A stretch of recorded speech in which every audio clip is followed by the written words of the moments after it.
बिस्मिल्लाहिर्रहमानिर्रहीम। प्यारे साथियों, अस्सलाम वालेकुम। उम्मीद करता हूँ कि आप सब लोग खैरियत से होंगे। मेरी अल्लाह से दुआ है कि आप जहाँ भी रहें सलामत रहें, अल्लाह ताला के हिफ्ज़ ईमान में रहें। तो आएँ जी, हम आज स्टार्ट करते हैं अपनी आज की रेसिपी, जो कि है फ्रेश मैंगो के कुकीज़। फ्रेश मैंगो कुकीज़ की रेसिपी मैं आपको फ्रंट स्क्रीन पर दे रहा हूँ। फ्रेश मैंगो कुकीज़ बहुत अच्छे बनते हैं, जो कि मैंगो का सीज़न है। आप लोग अपने घर में बहुत आसान तरीके से बना सकते हैं और अपने घर वालों को और ख़ुद टेस्ट कर सकते हैं। तो आइए जी, हम स्टार्ट करते हैं। इसके लिए सबसे पहले मुझे चाहिए फ्रेश मैंगो। एक मशीन में मैंने फ्रेश मैंगो ले लिए। अब मैं इसकी पल्प तैयार करूँगा। मैंने मशीन को लगा दिया ऐसे। तो मेरे पास मैंगो पल्प रेडी हो चुकी है। अब मैं इसके बाद नेक्स्ट प्रोसीजर शुरू करता हूँ। एक बाउल में मैंने ले लिया 100 ग्राम बटर और इसके साथ ही मैंने 100 ग्राम चीनी ले ली, शुगर। आप लोग कास्टर शुगर भी इस्तेमाल कर सकते हैं, आइसिंग शुगर भी इस्तेमाल कर सकते हैं, ब्राउन शुगर भी इस्तेमाल कर सकते हैं, लेकिन मैंने सिंपल शुगर जो कि आम घरों में मिल जाती है वो इस्तेमाल की। अब आप इसको अच्छी तरह मिक्स कर दें ताकि चीनी का दाना ख़त्म हो जाए। अब मैं इसमें 100 ग्राम मैंगो पल्प ऐड करूँगा, जो हमने अभी बनाया था। 100 ग्राम इसमें मैंगो पल्प ऐड करके इसको दोबारा मैंने मिक्स कर दिया। आप इसको अच्छी तरह मिक्स कर दें। इसके बाद हमारे पास मैदा और बेकिंग पाउडर बच जाता है। तो मैंने 1 टेबल स्पून बेकिंग पाउडर ले लिया, वो मैंने 200 ग्राम मैदे में ऐड कर लिया। मैंने इसको जो बनाया हुआ मावे में ऐड कर दिया। अब मैं इसको अगेन मिक्स करूँगा। अब मैं इसको हाथ की मदद से अच्छे से मिक्स करूँगा। आपने इसको बहुत ज़्यादा भी मिक्स नहीं करना, बस थोड़ा सा मैदा मिक्स हो जाए, बस इसको वाइंड अप करके रख देना है जी। तो अब मेरे पास ये रेडी हो गया है। मैं इसको सेल्फिंग करके तकरीबन 15 मिनट के लिए रख दूँगा। तो जी आएँ, अब हमारे पास तकरीबन 15 मिनट हो चुके हैं। 15 मिनट के बाद मैं इसको ओपन करूँगा और इसको बेलना शुरू करूँगा। आप कुकीज़ के लिए हमें चाहिए कि हमने इसके बाउल बनाने हैं, यानी छोटी छोटी गोलियां बनानी हैं। इसके मैं 2 हिस्से कर लूँगा, क्योंकि एक में मैं सिंपल तरीके से बनाऊँगा, दूसरा मैं कलर वाले यानी कि चॉकलेट का टच दे दूँगा। तो एक बात याद रखें, आपने इसकी गोलियां 15-15 ग्राम की कटिंग करनी है। ये तकरीबन सारी 15-15 ग्राम की हैं।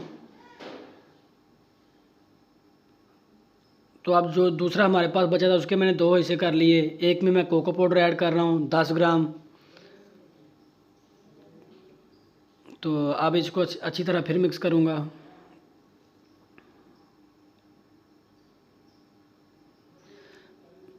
जी, तो ये 2 जो रोल मेरे पास बन गए हैं। अब मैं इन दोनों रोलों का एक डिज़ाइन बनाऊँगा। दोनों रोल आप अच्छी तरह इसको लपेट दें, रोल करें। तो मैं अब इसकी गोलियां बना दूंगा।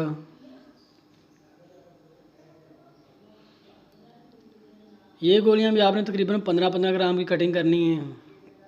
कटिंग करके आप इसको एक शेप की तरह इसको बना दें गोल, ताकि इसकी शक्ल ख़राब ना हो।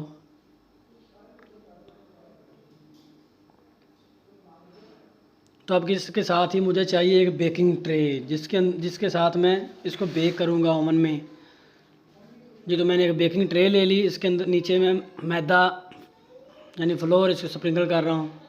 अब मैंने सारी गोलियाँ इसके अंदर रख देनी है। 1 बाय 1 आप सारी गोलियाँ इसके अंदर सेट कर दें। अब ऊपर से मैं अपनी 2 फिंगर से इसको प्रेस कर रहा हूँ, आप देख रहे हैं।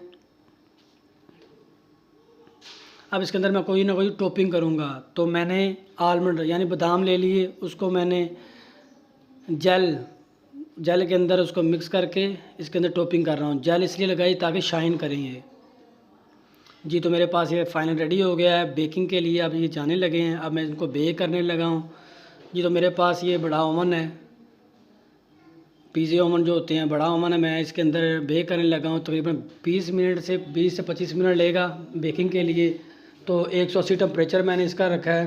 180 टेम्परेचर बाद तकरीबन 20 मिनट बाद, आफ्टर 20 मिनट बाद मैंने इसको खोला। तो आप देख सकते हैं अल्हम्दुलिल्लाह माशाल्लाह, इसकी शक्ल देखें, कितने फटे फटे कितनी प्यारी इनकी शक्ल आई है। तो ये मेरे पास फ़ाइन रेडी हो चुके हैं। ये आप भाइयों की दुआओं से ही है, नहीं तो इसमें मेरा कोई कमाल नहीं है। ये उस पाक ज़ात की देन है, उसने हमें इस काबिल नवाजा कि हम आपके लिए कोई ना कोई अच्छी चीज़ बना के पेश करते हैं और आप भाइयों को दिखाते हैं, ताकि आप भाई भी इसको देख के बना सकें और कुछ अच्छा प्रेजेंट कर सकें। जी, तो मैंने प्लेटिंग कर दी। इसके बाद मेरे पास जो मैंने दिखाए थे आपको ज़ीरा कुकीज़, दूसरे कुकीज़ 3-4 किस्म के पिस्ताशो हो गए। तो इंशाल्लाह ये सारे आपको बनाना सिखाएंगे। तो इसके साथ ही मैं आप लोगों को इजाज़त चाहूँगा। आप लोग अपनी दुआओं में मुझे याद रखिएगा। ओके जी, अल्लाह हाफिज़।